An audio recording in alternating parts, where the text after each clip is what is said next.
Assalamualaikum anak-anak. Hari ini kita akan belajar mengenai kelainan, gangguan, maupun penyakit yang menyerang pada organ gerak pada manusia.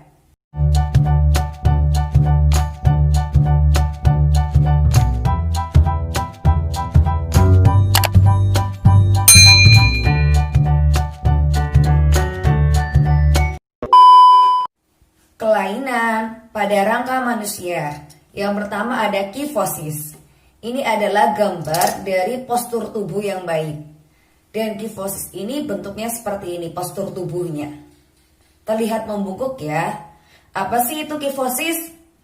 Kifosis merupakan kelainan berhubungan dengan tulang belakang yang melengkung ke belakang sehingga tubuh menjadi bungkuk. Selanjutnya ada lordosis. Nah, seperti ini postur tubuh dari lordosis. Merupakan kelainan tulang belakang yang melengkungnya ke depan. Selanjutnya ada skoliosis, diperhatikan posisi tulang belakangnya. Nah, seperti ini. Seperti membentuk huruf S ya. Yaitu kelainan akibat tulang belakang melengkungnya ke samping. Selanjutnya ada rakitis. Ini merupakan bentuk dari tulang kaki yang normal dan rakitis bentuknya seperti ini. Nah, sehingga menyebabkan posisi tulang kakinya itu seperti huruf O atau huruf X. Apa sih itu rakitis?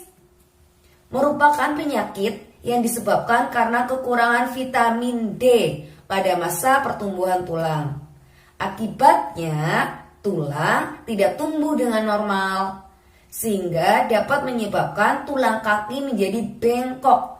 Bengkoknya seperti huruf O ataupun huruf X. Selanjutnya ada osteoporosis. Nah, osteoporosis ini berkaitan dengan kepadatan tulang. Sekarang diperhatikan, ini merupakan gambar tulang dengan kepadatan yang bagus, masih padat ya.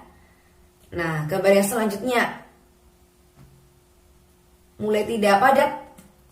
Nah, rongga-rongganya mulai banyak, yang besar-besar. Rongga-rongga besarnya mulai banyak.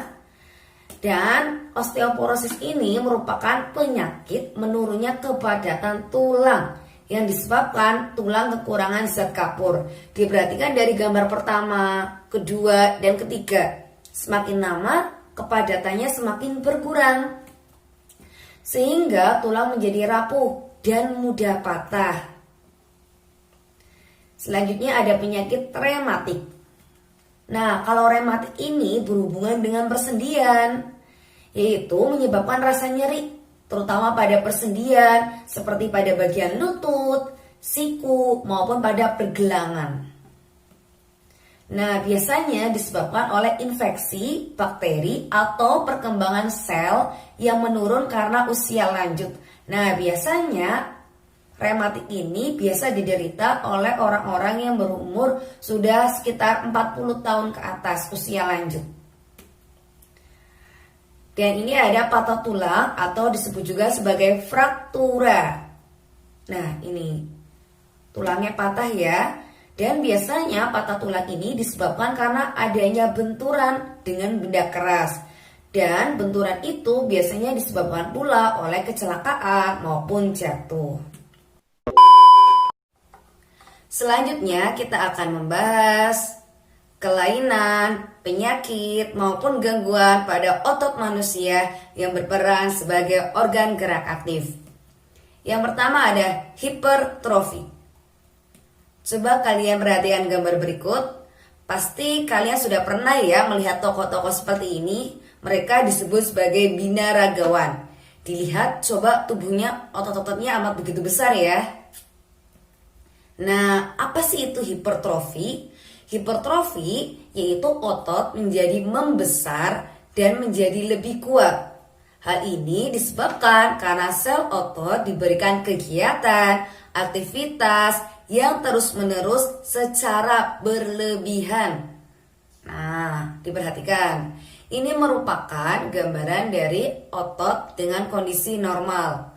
Sedangkan ketika hipertrofi, kondisi ototnya seperti ini, menjadi membesar karena telah diberikan aktivitas atau kegiatan yang terus-menerus dan secara berlebihan sehingga kondisi ototnya menjadi membesar. Kemudian ada atrofi. Atrofi ini kebalikan dari hipertrofi. Jikalau hipertrofi, kondisi ototnya menjadi membesar, sedangkan atrofi menjadi mengecil. Nah, seperti ini ya. Kondisi otot dari atrofi itu menjadi lebih kecil dibandingkan dengan kondisi normalnya. Otot menjadi mengecil, lemah, dan fungsi otot menjadi menurun. Hal ini disebabkan oleh penyakit polimielitis yang dapat merusak sel saraf pada otot. Kemudian ada kaku leher atau dikenal sebagai stiff. Kaku leher ini merupakan peradangan pada otot trapezius leher. Nah, ini di sini ya peradangannya.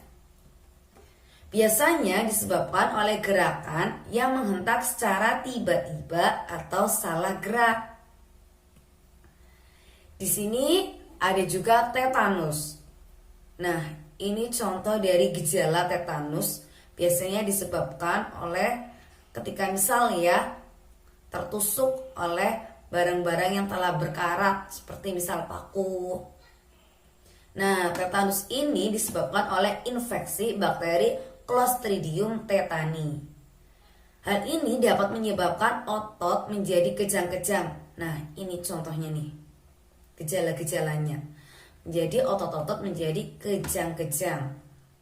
Nah, kita sudah membahas mengenai kelainan maupun gangguan pada kerangka dan otot manusia. Dan sekarang supaya kita terhindar dari gangguan penyakit organ gerak, bagaimana cara kita menjaga kesehatan organ gerak kita? Silakan kalian jawab di kolom komentar ya.